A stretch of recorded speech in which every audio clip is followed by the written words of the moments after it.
We are back on our quest for sourdough.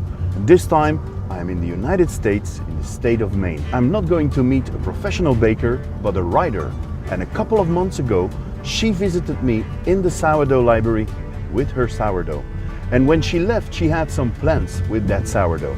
So I am here in the little town of Nobleboro, where I am going to meet her and listen to what she has to tell me.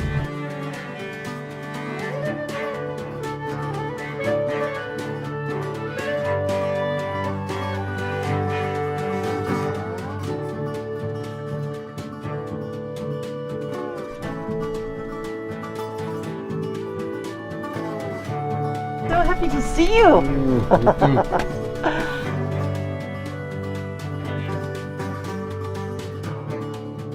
Well, Martina, you dragged me all the way up here in Maine, in the US.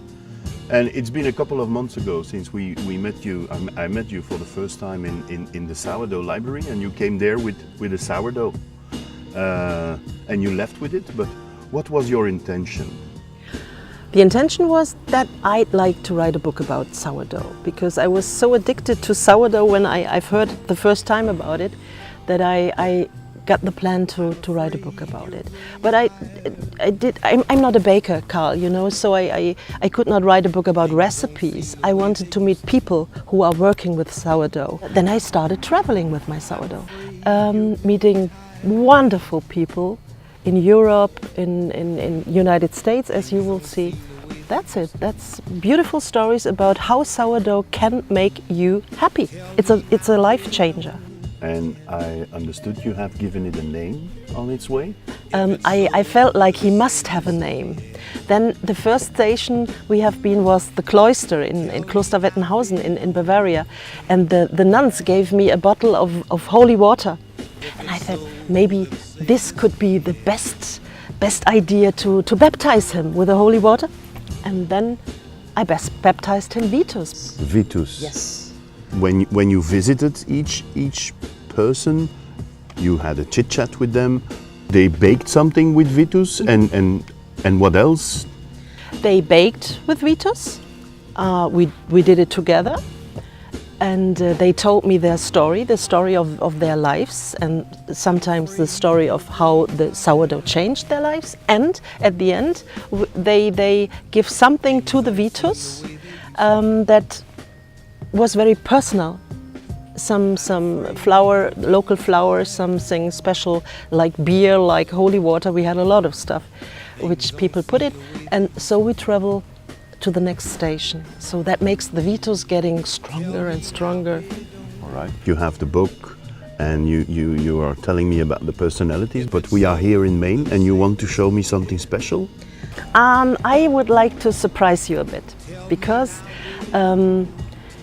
this is the last station in the book, the 10th person we are baking with. And my friend John Worley lives here, very nearby. You will meet him in a couple of minutes, and he will not just bake a bread, typical American. He will do something very special. I would like to show you, not tell you. Well, then I propose we do not wait any longer and we go and meet him. That sounds like a plan. All right. Upon arrival, John and his wife Ellen are waiting outside their house to welcome us with open arms. May I introduce you to Karl? Hi, John. Nice to meet you.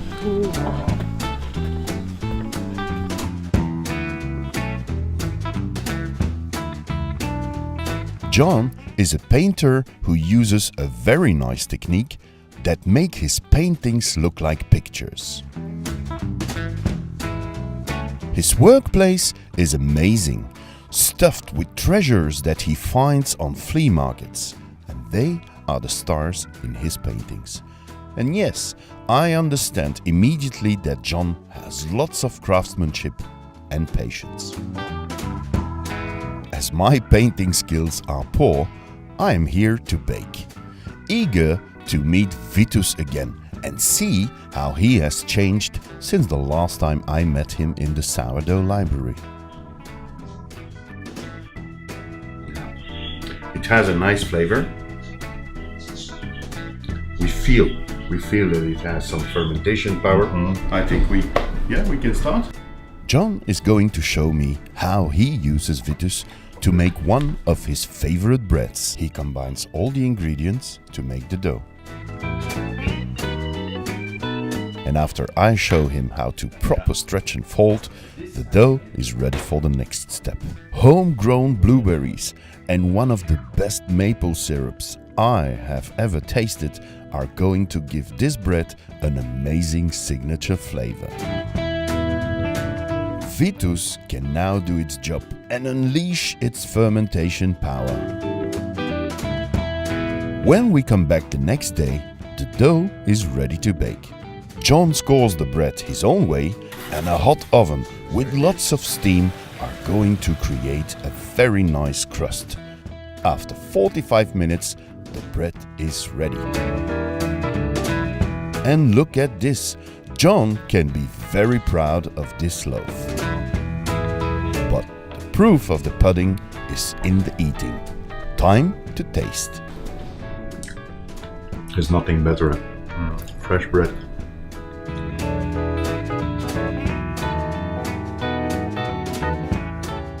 Well, I think that was a very nice bread. I have to thank you. Thank you for sharing the nice bread experience with me, for showing me the great Vitus. So thank you very much. Well, before we go, I have something, a little surprise I'd like to show you in my studio. Would you like to come? Yes. Okay. Here's the surprise, Karl. Wow. This is done in egg temper, which is a very old painting technique. It hardens into a beautiful surface, and it's what they used before they invented oil paints. Did you carve it, or? It appears to be, but it's just the paint creating the textures that each surface has. Wow. And my favorite texture was the bread itself. This is the setting? Yeah, this is a composition we came up with that I thought really worked well. And this is the Vitus that Martina brought over. And this is the 2 loaves of sourdough bread and an old Bible I had on an old barrel that dates way back here in Maine, but it reminded me of a barrel you might see in a mill. How come you decided to make this painting? Well, Martina brought Vitus to me, and to kind of memorialize the final step in its journey, she asked if I would do a painting to be hung in the library for sourdough in Belgium, and I'm so honored that it can actually go there. And it was a wonderful subject matter, and I'm just delighted. I'm so happy. Well, you can count on it that I will give it a very special spot in the sourdough library, because it's just a fantastic painting. Well, that means a lot to me. Thanks. Oh, you're welcome. I'm excited. And here we are, in the library where everything comes together. The painting, and of course the book, telling how Martina fell in love with sourdough and her trip to the different personalities. And last but not least, Vitus. This sourdough deserves undeniably a place in the World Heritage Sourdough Library of Puratos. Things don't seem the way they used to be. I'm afraid you're growing tired of me. Things don't seem the way they used to be.